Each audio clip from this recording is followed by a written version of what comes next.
Hi, I'm Valerie Stern, PhD in Ed Policy, and this is the Stern Report. I'm honored to have Angela de Hoyos Hart with me today.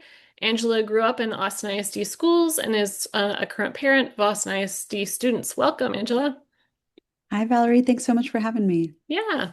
So you shared your perspective on the school closures in the Austin Chronicle last month in a piece called Dear White Austin, a call to keep an open heart on AISD consolidation. I just want to let you know that reading that piece made such an impact on me, and I sent it to basically everyone I knew in the district. I've been trying to articulate something similar, like the idea that our public schools are a shared promise and not a private possession, that protecting an advantage for some inevitably creates harm for others. But the way that you wrote about it, rooted in your lived experience as an immigrant student at Brecker Woods and as one of the only Latinas at Keeling and Lhasa Magnets, and now as a parent walking through closures yourself, it carried such power and moral clarity that I could never bring to it because I haven't had that lived experience. Your voice, your story, and the vulnerability you brought to it, to this piece, captured something essential about what Austin is facing right now. And it made a great deal. It meant a great deal to me personally because it articulated a truth that I've been circling for years, but I could never fully articulate.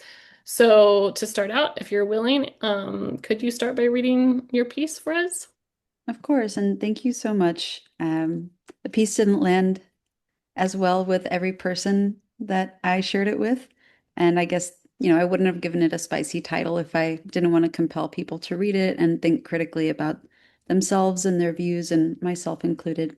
So I really appreciate that it did land the way I had hoped with you. Dear White Austin, a call to keep an open heart on AISD consolidation. I know it's hard to hear that your neighborhood school might close. I began my own journey 30 years ago as an ESL immigrant at Brecker Woods Elementary, now slated for closure.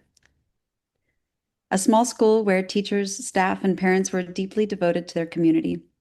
Brecker Woods shaped my earliest understanding of what a public school can and should be, a place where every adult treats every child like they were their own, where excellence grows from care and connection. From there, I went on to Keeling, one of the only Latinas at the time in the magnet program, and later to Lhasa, when it shared a campus with LBJ. I've experienced the racial and economic divides within Austin ISD, and I've also seen how much stronger we are when we bridge them. Today, as both an alumna and a parent, I share the pain that so many families are feeling. My beloved Woods is slated to close, a painful betrayal of its nearly century-old school song, Woods Forever. My children's school, Sunset Valley Elementary, rich in heart, history, and bilingual pride, is too. Even our high school path has been rezoned from Austin High to Crockett. Change like this cuts deep. It disrupts routines, relationships, and the sense of belonging that schools anchor for so many families. But this moment is also a test, not just for AISD, but for all of us who call Austin home. It asks whether we truly believe in the promise of public education or only in the parts of it that benefit us personally. Every parent wants what's best for their own child, but public schools are a shared promise, not a private contract. When we fight only for our campus, our program, or our neighborhood, we shrink that promise. The truth is that school ratings and test scores reflect AISD's baseline performance, not the worth of the students inside. Schools that appear high performing often look that way because parent networks, donations, and advocacy fill the funding gaps left by an inequitable system. Those efforts are admirable, but they're also privileges not available to all families. So, yes, grief is part of this process, but also a teacher. It can teach us to stretch, to empathize, to look beyond what's comfortable. This is our chance to model for our children what resilience, kindness, and compassion look like, not as words on a classroom poster, but as values lived out loud. To my neighbors with privilege or power, racial or otherwise, I ask you to stay open. Listen before reacting. When you speak up, let it be to improve the plan, not to stop it. Ask how AISD will ensure safe transitions, support teachers, and preserve community bonds. Demand transparency and equity, but don't demand exemption. We have to shift from protecting advantage to expanding opportunity. That means engaging with the process, not abandoning it. This is not the first time Austin has faced a crossroads, and it won't be the last. But our children are watching how we show up right now. They're learning what it means to lead, whether we model generosity or retreat into self-preservation. Let's show them that in Austin, we rise to hard moments with courage and compassion, that we can mourn what's being lost while still working toward what must be built, that we understand our shared future depends not on saving a single school, but on saving the promise that every child in every zip code deserves an excellent education, because all children are our children, and that's a truth worth fighting for together. Wow, that was so amazing. Thank you for sharing that, and hearing it in your voice makes it even more powerful. So can you take us back to the moment you decided to write this piece and what compelled you to speak out and now and in this way? Yeah, I wrote this in the car on the way to go camping with my family at Inks Lake, and I just felt like this burning desire to share what I was seeing and share what I have lived in so many different perspectives, all mentioned in the piece. But I saw how some groups of families and neighborhoods were able to quickly band together, raise funds, hire attorneys, start significant campaigns, directly pressure elected officials and administration. And I saw how very clearly other families had no idea, one, that the changes were even proposed or happening, that they would impact them, or that they had anything that they could do about it or how to do that meaningfully. And what really struck me was the disparity between the groups who had the resources, the knowledge, the money to become a part of this process and how they were using that privilege versus the families who were going to be disproportionately impacted and had the least access even to know about or participate in the process. Yeah. Um, so you began your journey in AISD as an ESL immigrant at Brecker Woods. What did that school community give to you? At the risk of continuing to make people upset with me, it really taught me how to survive in a white world. Hmm. Um, I wouldn't realize until so many years later that, like, to survive, I almost grew to identify as a middle-aged white man. And meaning, like, I would see, I was considering an MBA program, and I think, oh, these are my peers, these are my people. And I didn't realize, who was I not identifying as my people or my peers or even a broader group. So, in a weird way, Woods was incredibly caring, very well resourced. I made amazing friends. I'm still best friends with my very first friend in this country, Annie Steinhauser, shout out, and her mom and her family who have done so much work in our community. So it's not to say that families and white families who have access to these amazing programs are undeserving of them or that they shouldn't have that access. The point that I was trying to make here is that when I go into schools as a mentor or even as a parent, I just feel that every little bubbling soda rocket of a kid has that same potential, and how hurtful it is that they don't have the same access, no matter what school they go to, what zip code they're in, what skin color they were born with.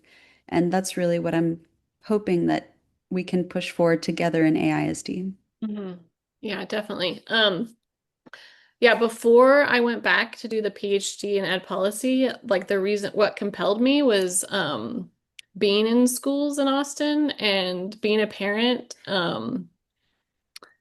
And he there was all these like coded conversations about are you, zoned to a good school? And then I like was in the school, so I knew they were sort of segregated. So I started digging into the data and realized how incredibly segregated our district is. And by some measures, we're the most segregated district in the whole state of Texas, which seems incongruous with the values that we say that we publicly say that we have. And yeah, and even when people are just trying to do what's best for their kids and their community, it creates these like pockets of concentrated wealth and whiteness and ultimately power that can like tilt the scales. And like I really appreciate you hearing like you sharing like it's not necessarily like I went into that process thinking that integration was like we should have integrated schools and I still think that there's a space for that and if it's done well and intentionally, but also like it's important to hear about the lived experiences of people like you who were in white spaces and how like you had to actually like let go of part of yourself Yeah. to And to later in thrive. life, I would ask myself, I would ask my husband, do I look too Mexican today? Am I wearing too many bright colors? Is my hair too crazy? And, this concept of, no, my hair is just going to do whatever it's going to do. And Mhm. the days that Mhm. aligns with white beauty standards, great. And the days that it doesn't, it affects things about my experience in a way that I'm able to at least recognize. You said something else that was really interesting to me. The coded conversations, good school, Mhm. bad school. Um, People start off on different footing and then it's magnified and amplified. And yeah, in Austin, we think keep Austin weird. We're a welcoming city. We're a great city for families. But again, the question is for which families? And because some of these schools are so concentrated and exclusive, a lot of times kids grow up not even knowing what it's like for a community on the other side of town, or that there even is another side of town. Like, oh, yeah, Right. I think my refrigerator has two doors that open top to bottom. That's how all refrigerators are. Then one day you go to your friend's house and you see they have a French door and the freezer's on the bottom, and you're like, what? Freezers can even be like this? Yeah. And that's the same thing that our kids are living. It's not their fault whether their school is good or bad. They're all just kids Mhm. and they don't have access to the same type of fridge or even the knowledge that other types of fridges exist. Yeah, which is such a disservice, I feel like, to our kids to not give them the opportunity to be in community together. Because you're absolutely right. When I started this analysis, I was looking at just specifically at elementary schools, but I looked at schools that were above 50% economically disadvantaged and below 50%, economically disadvantaged. And like by far, like I think it was like 80% of white students went to these low eco-disc schools. And most of those schools, like if you looked at like most of them are like our district is 50% eco-disc. So you'd think there'd be like sort of a bubble of schools around here, but it's an inverted curve, right? So there's a ton that have very low percents of economically, and one of my friends was like, what do you mean by eco-disc? Eco-disc is economically disadvantaged students, which is a term that means that you qualify for a free and reduced lunch. For anyone out there who is not familiar with the term. So like most of our white students are going to these schools that have very low percents, and most of our black and brown students are attending schools, and it's like two separate school systems in Mm. Austin. Yeah, so later you moved to Keeling and Lhasa Magnets, which were probably also very white. So as one of the only Latinas in those spaces, how did those divides shape the way your lived experience and your view of AISD today? And you've touched on it, but is there anything particular about those experiences in middle and high school? Yeah, there's a really beautiful song that maybe you can weave into this later, and it is called No soy de aquí, no soy de allá. I'm not from here and I'm not from there. And it was very much this feeling of like, what did I get from Briker Woods? I got love, I got community, I got resources, I had tons of support. But there was also like this absence of recognizing and valuing my identity. And then at Keeling and Lhasa, because of the fact that those magnet schools were placed, the reason they're called magnet schools is they attract resources and resourced families to neighborhoods that are high economically disadvantaged or low income neighborhoods. And the goal is that that'll increase integration, but also the opportunity for students from those schools to participate in these high achieving quote unquote programs. But the reality is that I was surrounded in a school of people who looked like me, who were black and brown, but none of them were in my classes. And I wasn't from here and I wasn't from there. Yes, I was on free lunch most of my childhood, if not all of it, through AISD. Um, and yes, I was Mexican and an immigrant and an ESL student, but then the kids that I was surrounded by in my classes had no idea what that world was like for the most part. And then the folks who did have that experience were not part of my social group, which is divided. You make friends in class, and if they're not in your classes, you won't get to know each other. Same experience as Lhasa, where they're two completely different cultures. And I can't say that it's a good model or a bad model. Hmm. There's definitely a value in at least giving the exposure. You can't be what you can't see. And, so now that I'm an armchair expert listening to podcasts like Nice White Parents, Yeah. the conclusion of that podcast was that we have to at least talk about this hard stuff. You can't ignore it. It won't go away. You can't brush it under the rug. You need to give communities the opportunity to address these racial or economic elephants in the room. And what I saw at Keeling and Lhasa is that there was little to none of that. Um, yeah, Yeah. tricky times. Well, thank you for doing your part for getting us to talk about it. Um, so last night, the board voted on the closure list. How are you processing this decision, both personally with your own children's school and systemically for the district? Let's see, how many weeks have passed? When I wrote my op-ed, it was a week before it was published. So it was like October 15th. So let's say it was over a month ago. Hmm. Some things have happened along the way since then. There was a very unclear decision to separate the turnaround plan and Right. improvement plans from the programmatic changes. There were some allegations of some impropriety at the district, but there weren't really details shared on what those were. And there was a decision to move forward with the programmatic changes, like changes to the dual language programs.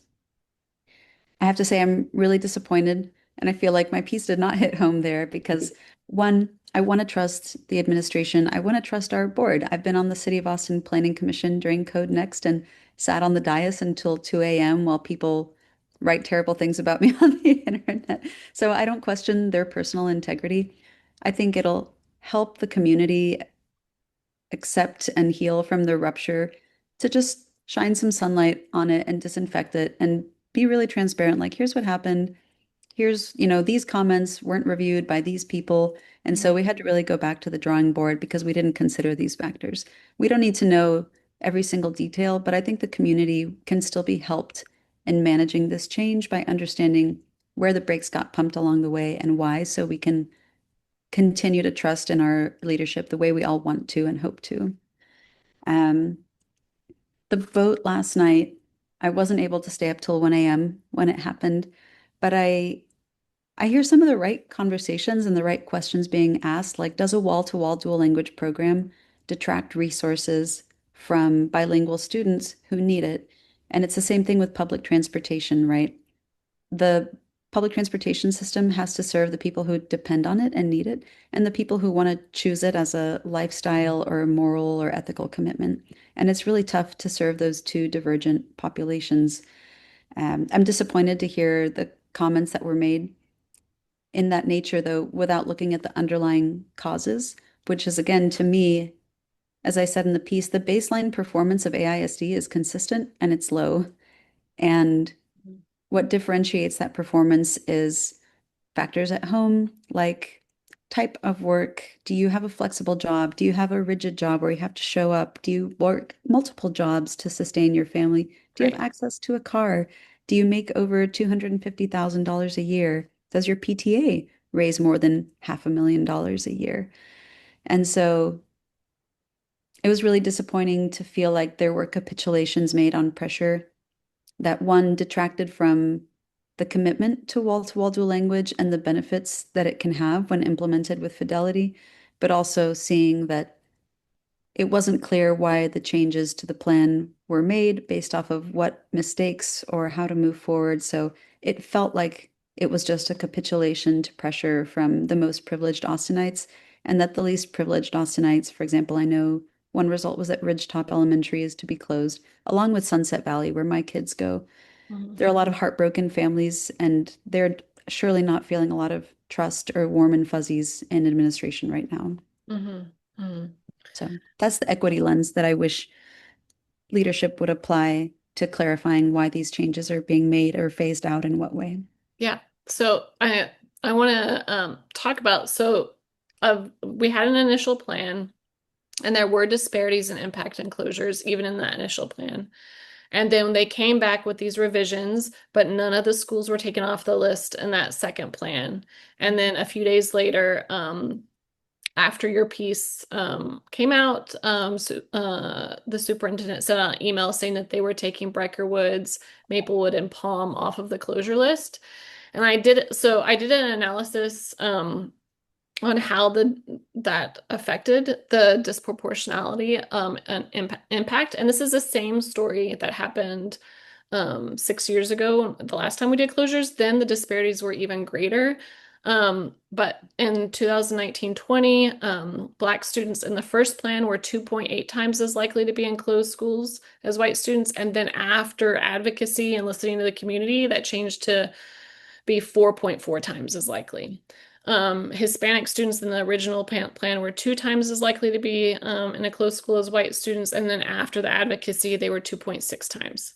And economically disadvantaged students initially were 2.2 times more likely to be in a closed school than non-economically disadvantaged students. And that raised to 2.6 times. So after advocacy and listening to the community, then these disproportionalities increased. And that even though those weren't as big as large of gaps this time, it still happened. So when, especially Maplewood and Brecker Woods, which were two of the only non-Title I schools on the closure list, when they were taken off, the disproportionalities rose. Black students had been 1.6 times as likely as white students, and now they're 2.2 times as likely to be in a closed school. Hispanic students were 1.6 times as likely, now they're 2.1 times as likely.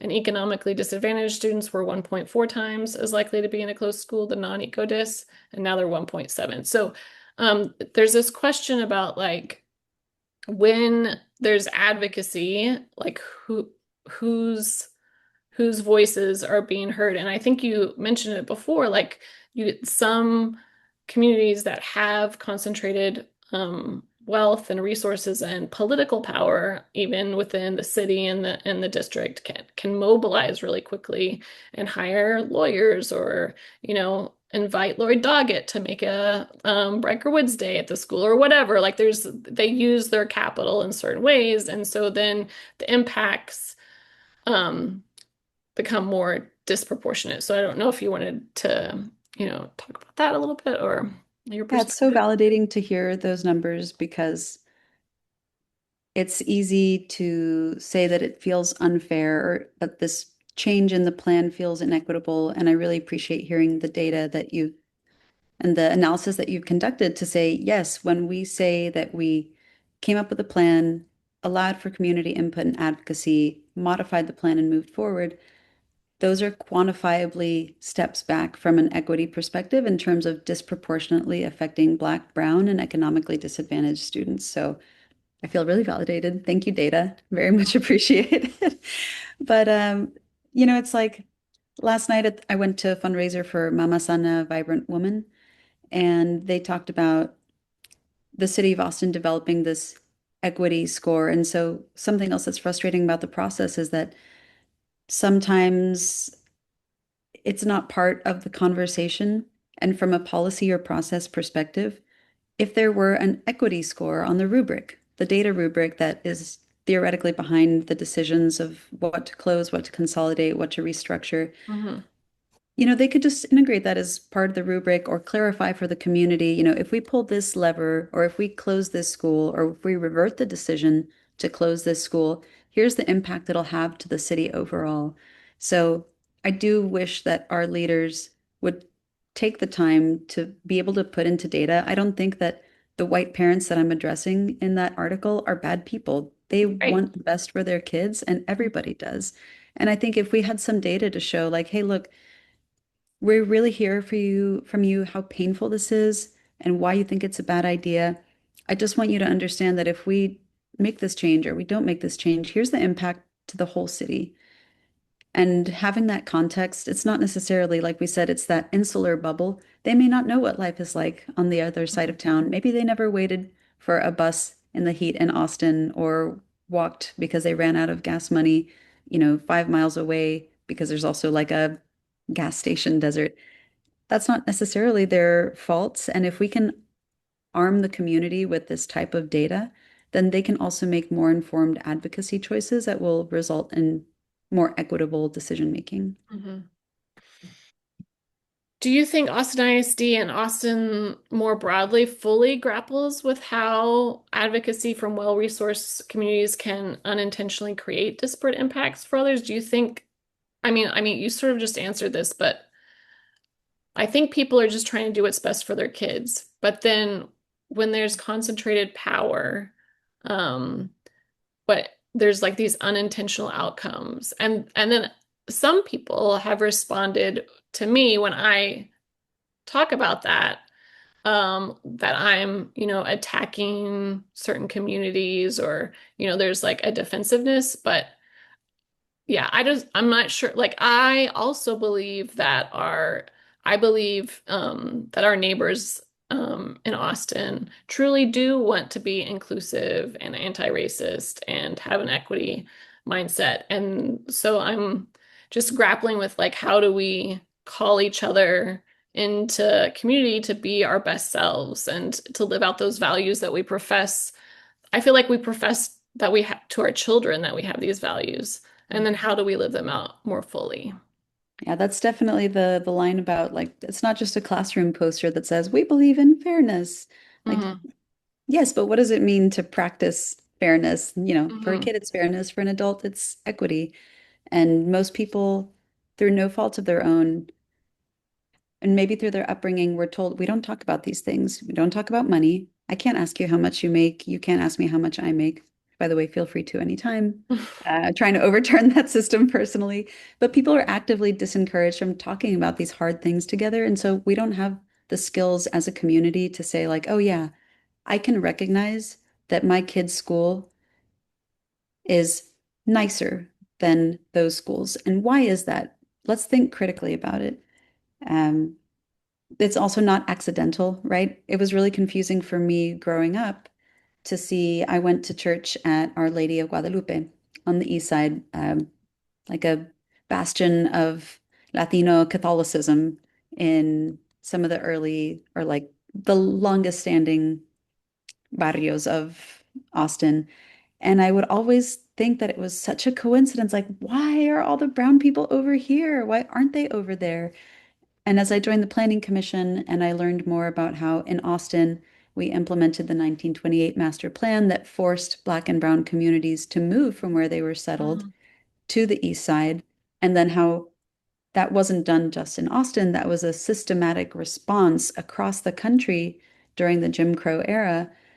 Like all of these things are like, man, why didn't they teach me this in school? So again, I don't blame families who aren't aware of these things. They really think that they're doing the best for their kids and that that's enough. And so that's where I really lean on policymakers, on electeds, on staff to provide that coverage and education. Like, A plus B equals C, but you didn't know there's like a times Z. So let me tell you about this formula, and here's the times Z. And like you Hmm. said, the data that you pulled, um, I just want them to do a better job of educating the broader community about those factors. Hmm. Hmm. You wrote public schools are a shared promise, not a private contract. What like it seems so crucial, especially right now when public schools in Texas are under attack, and more broadly, it feels like our democracy is under attack, and public education is one of the pillars of democracy. So I feel like it's all intertwined. Um, and something I brought up in my last interview with Trustee Quintana is that in the last 30 to 40 years, I think this idea of public school as a public good has really shifted. And now it's really conceptualized as a private good. It's something that I buy into with my house. I mean, on all of the like home listings on Zillow or whatever the school ratings, it's something that I'm buying into. And it's mine because I've bought into this. And then, and it's not, it's like something I'm buying for my child to get ahead and not something that I'm investing in for our society as a whole or a democracy. So yeah, what are your thoughts about like, why that matters so crucially right now? Yeah, I think that's so spot on, and that's part of the entitlement that I've seen in these discussions. And I understand, I grew up only ever living in apartments, in supportive housing, in UT student housing, and it was a huge milestone for my family when my mom was finally able to purchase her first home in her 60s. And so I don't diminish the sacrifice that every family who has been able to purchase a home puts into that, and the way it's ideologically and mythologically woven into the ethos of the American dream and pulling yourself up by your bootstraps and all of these other things that we conceptualize as how to live your life. And it's painful, like you said. I think that I'd never thought of it that way. But yeah, people think they're buying a school too. You're not just buying the house, you're buying the neighborhood, you're buying the street, you're buying the school. And then when changes are made to that, you feel entitled to protect your investment. Right. And I tried to tackle this problem on the Planning Commission because you mentioned integration or desegregation earlier. And to me, one of the root causes of educational segregation in Austin is housing segregation in Austin. And as values continue or property cost continues to increase, if you have, one Monopoly Square and it costs $10, if you put one house on it, that one house will pay the full $10. If you put two houses, they only have to pay $5 each. If you put four houses, they each paid $2.50 to share that same space. And so active policy choices that we've made, like the land development code written in the 1980s that prohibited more mixed types of housing, also prohibited more socioeconomically integrated communities. And Yeah. because that determines what school you go to, it determines who can buy into that school, who bought a piece, who bought a share in Mhm. that school, no one with a lower income than your own family. And to me, that's one of the key root causes of the systemic issue that we have right now. Absolutely. Like housing segregation and school segregation are so interwoven. And what is his name? The guy who wrote I have it here. Is it um oh yeah. Richard Rothstein. Do you Mm. know this book, The Color of Mm-mm. Law? No. He was like starting to look at school segregation. He was a researcher on school segregation, but then he was like, no, this is really about housing segregation. Book is about like the history of redlining and like forcibly when families of color did try to buy into all white neighborhoods being forced out by violence. And really how, like you said, like there's this mythos about buying your own house and how and what that means. And um, that was actually the biggest transfer of wealth to the middle class in last century is house ownership, but because of the way that the federal government designed who got loans for houses, it largely went to white families. And so it's not an accident or a surprise that our neighborhoods look like this. It was an intentional and just on like the federal level, but just like you said on the local level as well about not allowing mixed housing and things like that.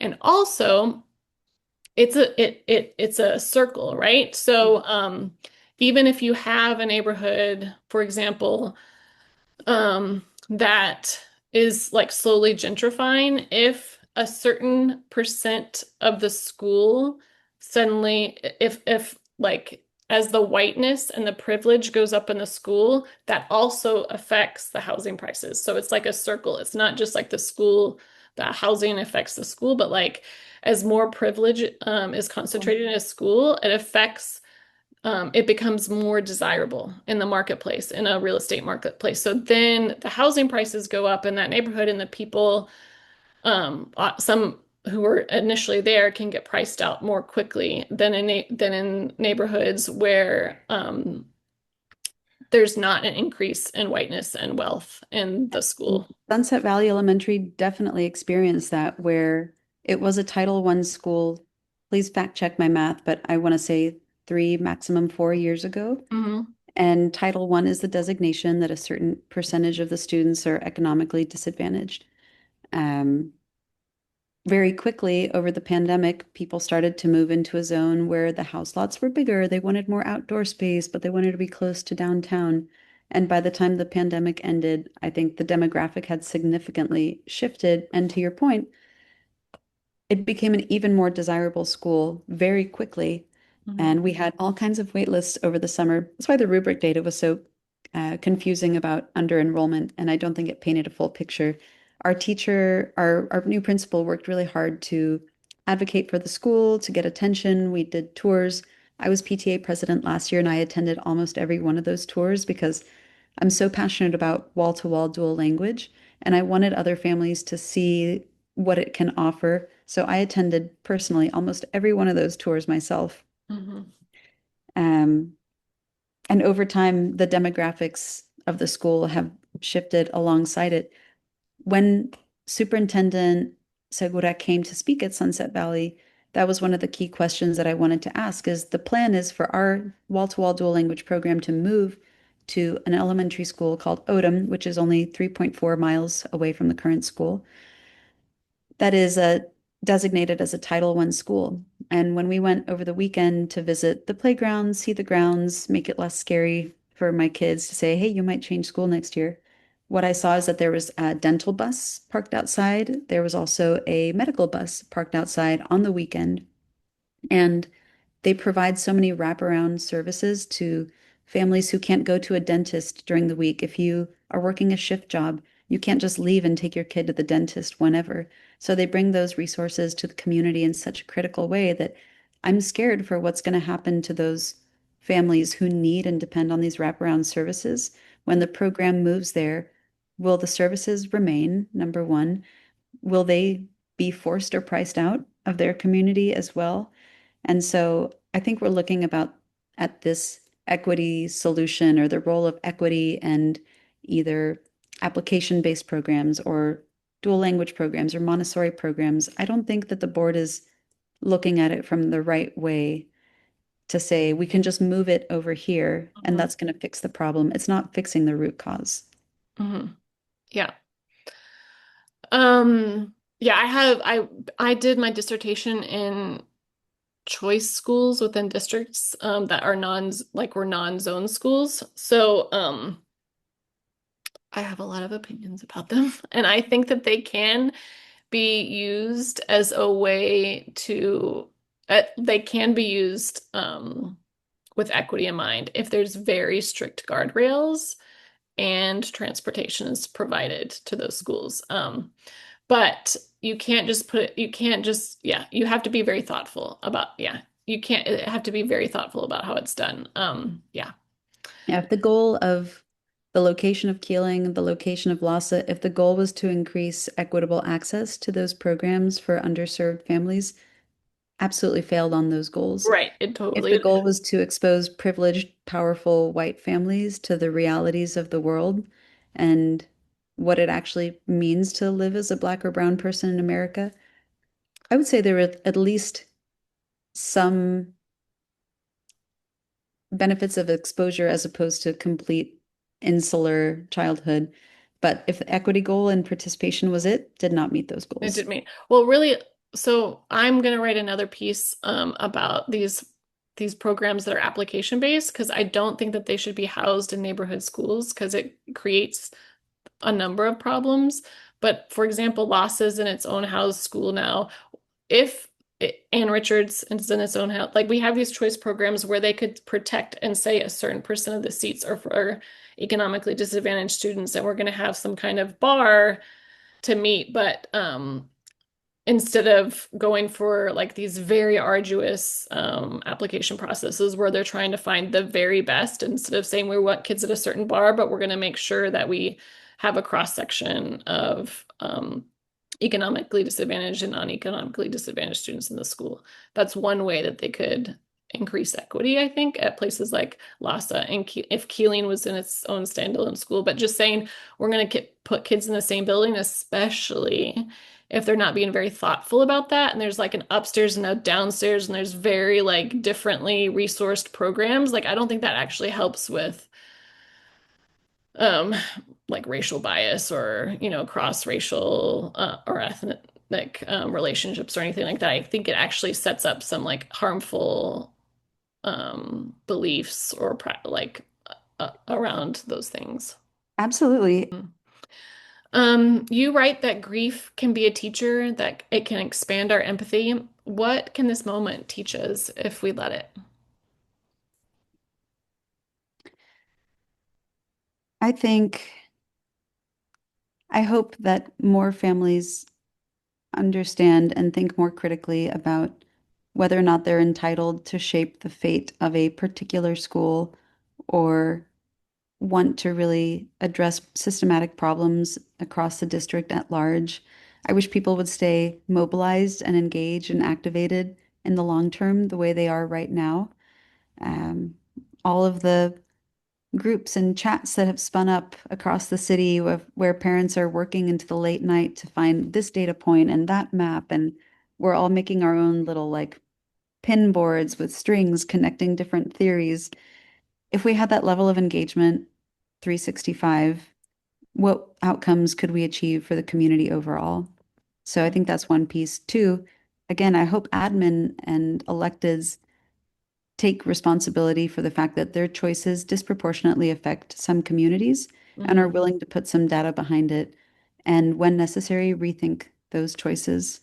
And also that sunlight is the best disinfectant. Now we're at a place where trust needs to be regained, and there's still a long, arduous rezoning issue ahead. Sure, we quote unquote solved or voted on the dual language piece, and maybe it's better to do these changes in an iterative fashion, but that doesn't solve the rest of the changes that need to be made. And so admin still has a need to respond to regain that trust, and I hope they use it with transparency as the antidote to where we are right now. Mm-hmm. You've walked inside both the most resourced schools and the most marginalized ones. What structural barriers does AISD have to confront if it truly wants to deliver excellent education to every child? I don't know what challenges are unique to Austin than other big cities. And when I spent more time on housing policy, I understand that there are mechanisms at the state level that might limit what we can do here, for example, rent control versus New York. Mm-hmm. So I think there's similar limiting mechanisms. I think there's a certain pride and legacy wrapped up in some of these decisions.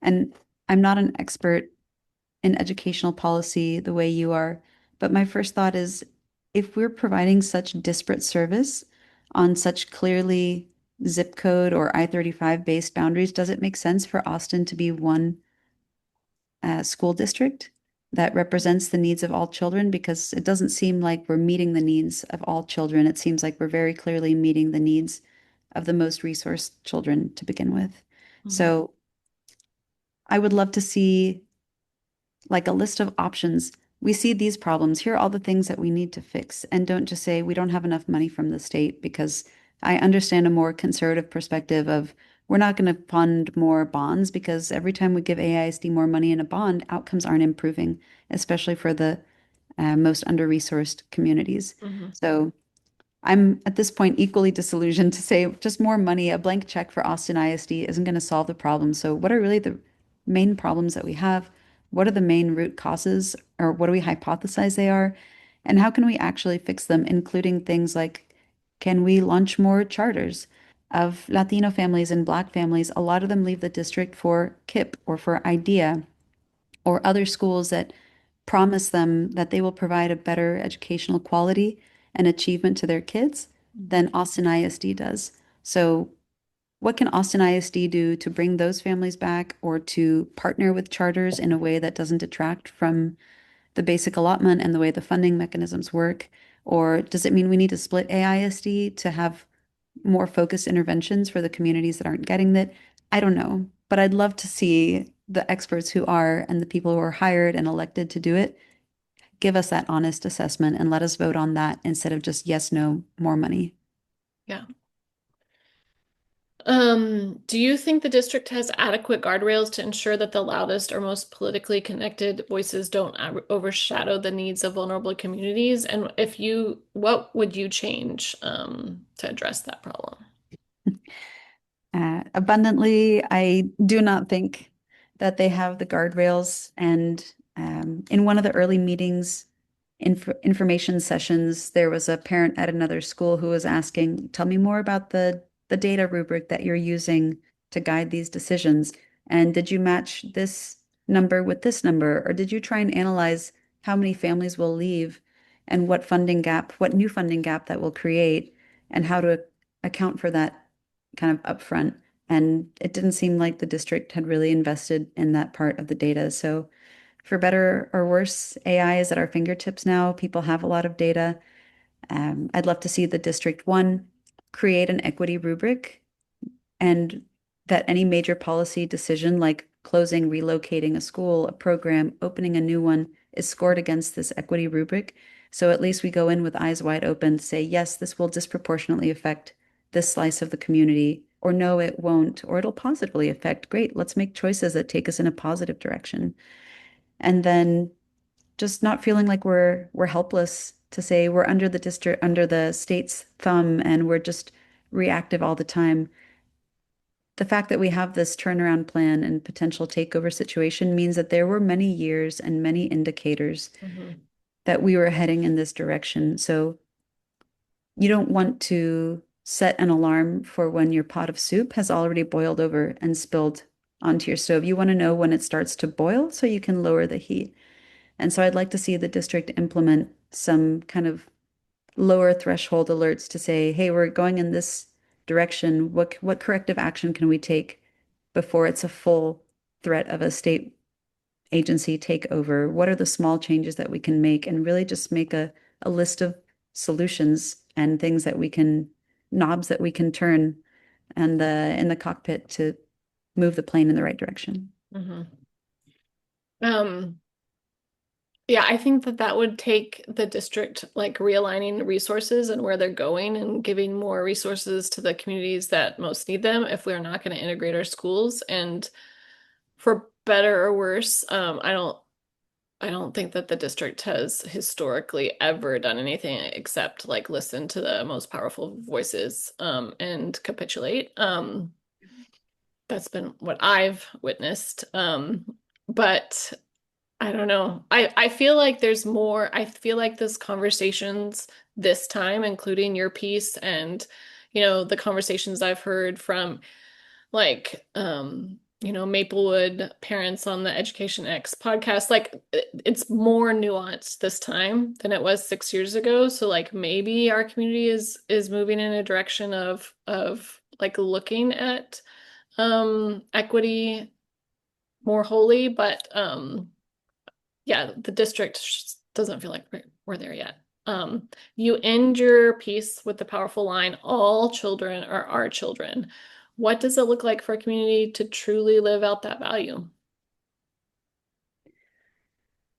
In a perfect world, that people can be engaged in meaningful relationships with communities that are not their own. And I had the privilege to do that when I worked at General Motors. I started a lot of mentoring programs in the wall-to-wall dual language school that belonged to Pflugerville ISD that was across the street from the office. And we had, I don't know, 500 volunteers a year participating in these hands-on STEM mentoring programs. So I would love to see, I know I have 3 kids, I have a full-time job. My husband and I both work outside the home. I know that it's not easy to wave a magic wand and say, I'm going to suddenly go and volunteer in a school that's not my kid's school. But if AISD could set up programs that allow for that, such as corporate partnerships at the district level, where, maybe I work across town from my kid's school and I can't go into tutor, but maybe I can come to this school and read a book to a kid once a week on my lunch break. Is that something that we could do? So I hope that when we make these advocacy choices on a personal level, we can also think about, if we're receiving something, are we taking something away from someone else? And if so, is this really what we want to fight for? All the things we teach our kids. Wasn't there a book, Everything I Need to Know I Learned in Kindergarten? Mhm. Like, you're at a birthday party, there's a box of pizza out. What rules do you teach your kids? Everybody gets some before anybody gets more. I don't think that's a controversial thing to teach anyone's child. And somewhere along the way, people aren't applying those basic kindergarten lessons to their adult advocacy. So I'd love to see a little bit more of that too. Absolutely. So, given everything that we're facing right now, closures, inequities, uncertainty, we haven't even talked about like ICE and immigration raids, all of that. What gives you hope right now? For now, I feel like we got a stay of execution. When these discussions first started, I was worried that Austin ISD would fully deprecate wall-to-wall dual language across the city, just like Eanes ISD did last year. So for me, I'm grateful that they've decided to keep some campuses open. I'd love for them to reject a model of limited resourcing in terms of we only have 10 dual language teachers and they need to go to 8 campuses, so wall-to-wall dual language can't have 8 of them. Instead, think what models can we implement to scale the success of these programs so that more people have access to them, more families stay or return from charters or private schools, and more students in more areas of the city, whether a second language is a luxury or a lifeline, every child should be able to access dual language education if that's what their family thinks they need. So just thinking more critically about how not just to preserve the status quo, but how can we enrich lives across the city and make these programs even more accessible.